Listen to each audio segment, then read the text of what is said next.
raison de cette expo? La raison de cette exposition sur le foot à Maurice et international, c'est simple, c'est que tous les 4 ans, quand il y avait la Coupe du Monde, je me faisais avoir parce que je programmais des expos qui avaient la plupart du temps absolument rien à voir avec le foot.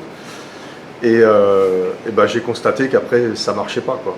Donc je me suis dit, par pur opportunisme, revendiqué, je me suis dit, écoute, cette fois-ci, tu pourrais très bien faire un truc dans le sens du poil et proposer quelque chose sur le foot, après tout.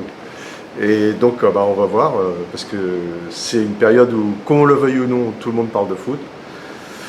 Donc le foot, ça n'est pas qu'une pratique de sport, c'est aussi tout un domaine culturel autour, c'est même une industrie maintenant. Mais il y a quand même surtout une dimension culturelle évidente. Et je me suis dit tout simplement qu'il fallait parler de cette dimension culturelle. À Maurice, elle a existé, elle était très très forte à un moment donné. Bon, il y a eu une très nette retombée, mais qu'à cela ne tienne, justement, un musée peut contribuer aussi à montrer que par le passé, il y avait une fierté immense. Vous avez choisi la Coupe du Monde, les vedettes de la Coupe du Monde, et vous avez choisi aussi les vedettes d'autrefois de l'île Maurice. Absolument. Par exemple, le truc le plus élémentaire, par exemple, si quelqu'un me dit l'île Maurice n'a jamais participé à la Coupe du Monde, c'est faux.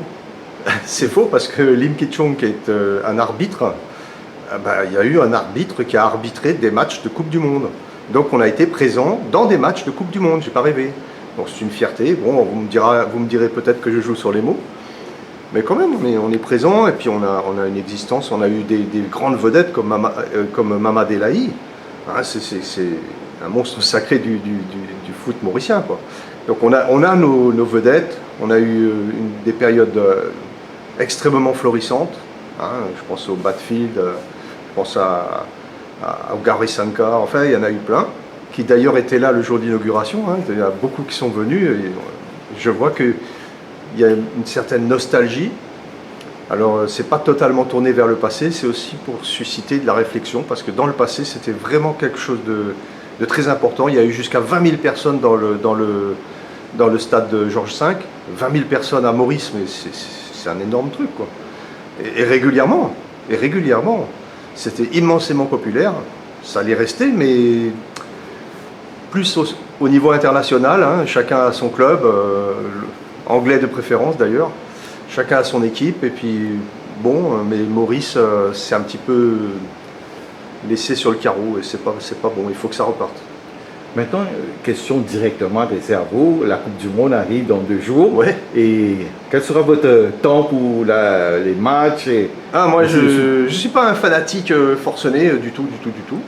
C'est d'ailleurs Sedley Hasson qui est à l'origine aussi de cette exposition, il faut bien le mentionner. C'est un ami de longue date. Et en fait, je suis ami avec son beau-frère, qui était comme un grand frère pour moi. Et dommage qu'il ne soit pas là. Ouais, il est malade. Il est malade. Dommage. Et donc, dans l'expo, vous allez voir un livre dont le titre est Bouleron, la plaine carrée. Le titre aussi de l'expo. Et Bouleron, la plaine carrée était une expression aussi favorite du papa de Danois, Mamad Elahi. Et voilà le livre que vous ferez sûrement un plaisir d'acheter tout à l'heure, sûrement. Et non, mais moi juste te dire que Emmanuel a été trop modeste en fait. En fait, ce qu'il a fait, c'est un travail d'historien, de quelqu'un qui aime beaucoup le patrimoine mauricien. Emmanuel a donné vie à un musée à Maurice, le musée Blue Penny, et ce musée a accueilli des expositions sur la boutique chinoise, sur Petit Frère, plein d'expos, plein d'expositions qui parlent en fait de l'île Maurice profonde. Parce que lui, il connaît par cœur.